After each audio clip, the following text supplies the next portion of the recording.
In this video, we will be talking about why salads are important.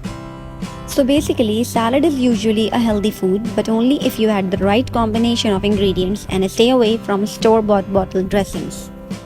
They are rich in vitamins, minerals, antioxidants, enzymes, and whatnot. Eating salads on a daily basis as a part of healthy lifestyle may support gradual weight loss over the time. Now, a question arises that when should we eat salads? So first of all, no matter when you choose to eat your salad, it will still come with the health benefits. But there are some doctors and nutritionists who says that you should never eat salads for dinner. But why?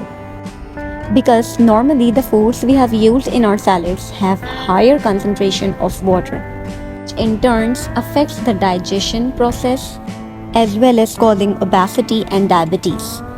And don't forget one thing whenever you are preparing salads for yourself and for your family. Number 1, wash and drain them properly. Number 2, add salt and pepper for the better taste. Thank me later. And don't forget to like and subscribe my channel for more videos.